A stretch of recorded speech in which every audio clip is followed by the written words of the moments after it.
ಈ ಪ್ರತಿಭಟನೆಯಲ್ಲಿ ಪಾಲ್ಗೊಂಡಂತ ಎಲ್ಲ ಪಕ್ಷದ ಒಂದು ಮರೆತು ಇವತ್ತಿನ ದಿವಸ ಏನು ನಮ್ಮ ಹುಡುಗಾದಂತ ದತ್ತು ಖರ್ಚಿ ಇವ್ರ ಮೇಲೆ ಕೆಲವು ದುಷ್ಕರ್ಮಿಗಳು ಮಾರಕ ಅಸ್ತ್ರಗಳಿಂದ ಇವತ್ತಿನ ದಿವಸ ಕಬ್ಬು ಕಡದು ಇವತ್ತಿನ ದಿವಸ ಅವನ ಮೇಲೆ ಹಲ್ಲೆ ಮಾಡಿದನ್ನು ಖಂಡಿಸಿ ಇವತ್ತ ಪ್ರತಿಭಟನೆಯನ್ನು ಮಾಡ್ತಾ ಇದೀವಿ.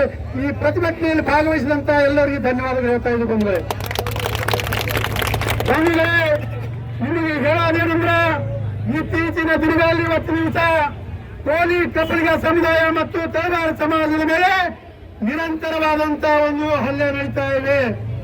ಇದಕ್ಕೆ ತಾಜಾ ಉದಾಹರಣೆ ಎಂಬಂತೆ ಏನು ಮೊನ್ನೆ 24ನೇ ತಾರೀಕಿನ ದಿವಸ ರಾತ್ರಿ 2 ಗಂಟೆಗೆ ದತ್ತು ಖರ್ಚಿ ಎನ್ನುವಂತ ಆಟೋ ಚಾಲಕ ಇವತ್ತಿನ ದಿವಸ ಅವನಿಗೆ ತಾಯಿ ತಂದೆ ಯಾರು ಇಲ್ಲ, ಒಬ್ಬ ನಿರ್ಗತಿಕ ಹುಡುಗದನ, ಅವನ ಮೇಲೆ ಇವತ್ತಿನ ದಿವಸ ಕೆಲವು ದುಷ್ಕರ್ಮಿಗಳು ಇವತ್ತ ಮರಣಾಂತಕ ಹಲ್ಲೆ ಹೆಂಗ್ ಮಾಡ್ಯಾರಪ್ಪ ಅಂದ್ರ ಇವತ್ತ ಏನು ತಲವಾರ್ಗಳಿಂದ ಇವತ್ತ ಹತಾರ್ಗಳಿಂದ ಇವತ್ತ ಕಬ್ಬು ಹೆಂಗ್ ಕಡಿತಾರ ಹಂಗ 39 ಸಲ ಕಡ್ದಾರ.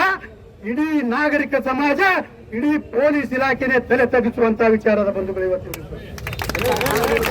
ಸರ್ಕಾರಕ್ಕೆ ನಾಚಿಕೆ ಮಾನ ಮರ್ಯಾದೆ ಲಜ್ಜೆಗೆಟ್ಟ ಸರ್ಕಾರಕ್ಕೆ ಏನಾದ್ರೂ ಇದ್ರೆ ಇವತ್ತಿನ ದಿವಸ ನೀವು ಹೆಂಗ ಆರೋಪಿಗಳನ್ನು ಬೀದರ್ದಾಗ ಹಿಡಿದು ಕಲಬುರಗಿ ತಂದು ಹಿಂಗೆ ಎನ್ಕೌಂಟರ್ ಮಾಡ್ತಿರಲ್ಲ, ಅವತ್ತೇ ಆರೋಪಿಗಳು ಹಿಡಿದು ನಿಜವಾಗ್ಲೂ ನಿಮ್ಮಲ್ಲಿ ದಮ್ಮ ತಾಕತ್ತಿದ್ರೆ ಅವತ್ತೇ ನೀವು ಎನ್ಕೌಂಟರ್ ಮಾಡಬೇಕಾಗಿತ್ತು. ಯಾಕೆ ಮಾಡಲಿಲ್ಲ ನೀವು? ಇನ್ನೊಂದು ಪ್ರಶ್ನೆನ ಕೇಳಕ್ಕೆ ಇಷ್ಟಪಡ್ತೀನಿ ಸರ್ಕಾರಕ್ಕೆ. ಇವತ್ತಿನ ದಿವಸ ಈ ಸಮಾಜದಲ್ಲಿರುವಂತ ಯಾವುದೇ ಕಡು ಬಡವ ಇರಲಿ, ಅವನಿಗೆ ಸಂಪೂರ್ಣವಾದ ಜವಾಬ್ದಾರಿ ಸರ್ಕಾರದಿರ್ತದೆ.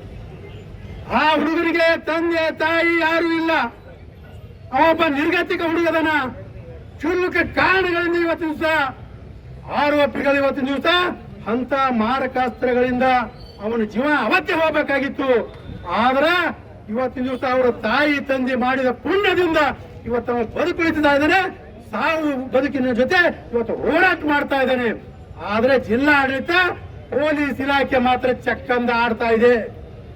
ಪೊಲೀಸ್ ಇಲಾಖೆ ಮತ್ತು ಜಿಲ್ಲಾಡಳಿತ ಚಕ್ಕಂದ ಆಡ್ತಾ ಇದೆ. ಜನಪ್ರತಿನಿಧಿಗಳು ಇದ್ದು ಸತ್ತಂಗಾಗ್ಯಾರ. ಯಾಕೆ ನಿಮ್ಗೆ ಇವತ್ತಿನ ದಿವಸ ಆ ಒಬ್ಬ ವ್ಯಕ್ತಿಗೆ ಸುಮಾರು 10-12 ಲಕ್ಷ ಇವತ್ತಿನ ದಿವಸ ಖರ್ಚೆ ಆಗ್ತಾ ಇದೆ. ಅವನ ಜೀವ ಉಳಿಬೇಕಪ್ಪ ಅಂದ್ರ ಅದಕ್ಕೆ ಯಾರು ಜವಾಬ್ದಾರರು? ಜಿಲ್ಲಾಡಳಿತ ಇವತ್ತಿನ ದಿವಸ ಭೇಟಿ ಕೊಟ್ಟದ ಅವರಿಗೆ. ಮಾನ್ಯ ಜಿಲ್ಲಾಧಿಕಾರಿಗಳು ಆಸ್ಪತ್ರೆ ಭೇಟಿ ಕೊಟ್ಟಿದ್ದೀರಾ? ಮಾನ್ಯ ಎಡಿಸಿ ಅವರು ಭೇಟಿ ಕೊಟ್ಟಿದ್ದೀರಾ? ಮಾನ್ಯ ತಹಶೀಲ್ದಾರ್ ಭೇಟಿ ಕೊಟ್ಟಿದ್ದೀರಾ? ಆ ಕ್ಷೇತ್ರ ಶಾಸಕ MY ಪಾಟೀಲ್ ಭೇಟಿ ಕೊಟ್ಟಿದ್ದೀರಾ? ಏನ್ ಮಾಡ್ತಾ ಇದ್ದೀರಿ ನೀವು? ಅಂದ್ರ ಏನಾಗಲಕ್ಕ ಕೋಲಿ ಸಮಾಜದವ್ರಿಗೆ ಯಾರು ಹೇಳೋರಿಲ್ಲ, ಕೇಳೋರಿಲ್ಲ. ಜಿಸ್ಕಾ ಲಾಟಿ ಉಸ್ಕಾ ಬೈಸ್ ಅನ್ನಂಗೆ ನಡೆದ. ಇವ್ರು ಬರೇ ಓಟ್ ಹಾಕಲಿಕ್ಕೆ ಅಟ್ಟೆ ಸೀಮಿತ. ಇವ್ರ ಮೇಲೆ ಏನ್ ಅನ್ಯಾಯ ಆದ್ರೂ ಯಾರು ಕೇಳೋರಿಲ್ಲ, ಇವ್ರ ಮೇಲೆ ಹಲ್ಲೆ ಆದ್ರೂ ಕೇಳೋರಿಲ್ಲ, ಬರಬರ ಹತ್ಯೆ ಆದ್ರೂ ಕೇಳೋರಿಲ್ಲ, ಅಪ್ರಾಪ್ತ ಬಾಲಕಿಯರ ಮೇಲೆ ಅತ್ಯಾಚಾರ ಆದ್ರೂ ಕೇಳೋರಿಲ್ಲ. ಆದ್ರ ಓಟ್ ಮಾತ್ರ ಇವ್ರು ಬೇಕು. ಅದಕ್ಕೆ ಇವತ್ತಿನ ದಿವಸ ನಮಗೇನದಪ್ಪ ಅಂದ್ರ ಆ ಒಬ್ಬ ವ್ಯಕ್ತಿಗೆ ಏನಾಗ್ಯದ, ಆ ವ್ಯಕ್ತಿ ಮೇಲೆ ಹಲ್ಲೆ ಮಾಡದಂತ ಏನು ಇವತ್ತ ಆತಂಕವಾದಿಗಳದಾರಲ್ಲ ಅವರಿಗೆ ಇವತ್ತ ಕಠಿಣವಾದಂತ ಶಿಕ್ಷೆ ಆಗ್ಬೇಕು.